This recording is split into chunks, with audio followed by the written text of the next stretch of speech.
Dhaka metropolitan পুলিশের commissioner Sheikh Mohammad Sajjad Ali বলেছেন, রাজনৈতিক কার্যক্রম নিষিদ্ধ ঘোষিত দল আওয়ামী লীগের রাজনৈতিক কর্মসূচির সংখ্যা সম্প্রতি কিছুটা বেড়েছে, তবে বেশিরভাগই সামাজিক যোগাযোগ মাধ্যম ভিত্তিক। তারা নিজেদের ব্যানার দেখিয়ে ফেসবুকে ভিডিও প্রকাশ করে, এতে আতঙ্কিত হওয়ার কোনো কারণ নেই। দেশের বিভিন্ন শহর থেকে নাইট বসে আসে, কোনো এক জায়গায় দাঁড়ায় একটা ব্যানার পকেটে রাখে, একটু বের করে হাফ মিনিট বা 1 মিনিট ব্যানারটা একটা ভিডিও করে ফেসবুকে দিয়ে দেয়। আর সবাই মনে করে যে বোধহয় একেবারে কি মিছিল টিছিল হয়ে কি। ডিএমপি কমিশনার বলেন, গত 17 বছরে বড় কোনো অংশগ্রহণমূলক নির্বাচন হয়নি, ফলে বর্তমানে কর্মরত 2 লাখ পুলিশ সদস্যের অর্ধেকই জানে না নির্বাচনের দায়িত্ব কিভাবে পালন করতে হয়। আগামী জাতীয় সংসদ নির্বাচনকে সামনে রেখে সারা দেশে পুলিশের প্রশিক্ষণ কার্যক্রম চলছে।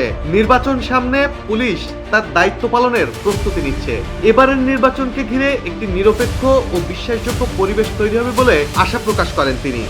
আমি সকল সময় সব প্রোগ্রামে সব জায়গায় আমার অফিসারদের বলতেছি 100% নিরপেক্ষতা বজায় রাখতে। আওয়ামী লীগকে ইঙ্গিত করে সাজ্জাদ বলেন, দীর্ঘদিন ক্ষমতায় থাকা একটি দল এবার অংশ নিতে পারছে না, তাই তারা পরিস্থিতি ঘোলাটে করার চেষ্টা করতে পারে। তার ভাষায়, একটি দল নিষিদ্ধ ঘোষিত, তারা ককটেল বিস্ফোরণ ও নাশকতার চেষ্টা করছে। তবে আমরা সর্বোচ্চ সতর্ক আছি যাতে কোনো রাষ্ট্রবিরোধী কর্মকাণ্ড না ঘটে। নিষিদ্ধ ঘোষিত দল তারা ককটেল মারতেছে, নাশকতা করার চেষ্টা করতেছে।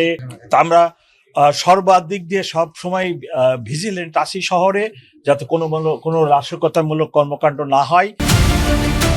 আওয়ামী লীগের সাম্প্রতিক মিছিল সমাবেশ প্রসঙ্গে তিনি বলেন, তাদের রাজনৈতিক কর্মসূচির সংখ্যা সম্প্রতি কিছুটা বেড়েছে, তবে বেশিরভাগই সামাজিক যোগাযোগ মাধ্যম ভিত্তিক। অনেকে নাইট কোচে করে এসে অল্প সময়ের জন্য ব্যানার দেখিয়ে ভিডিও করে ফেসবুকে দেয়, এতে মনে হয় বড় মিছিল হয়েছে, কিন্তু বাস্তবে তেমন কিছু নয়। সোশ্যাল মিডিয়ার শক্তি আমরা অস্বীকার করতে পারি না, তবে এতে আতঙ্কিত হওয়ার কিছু নেই।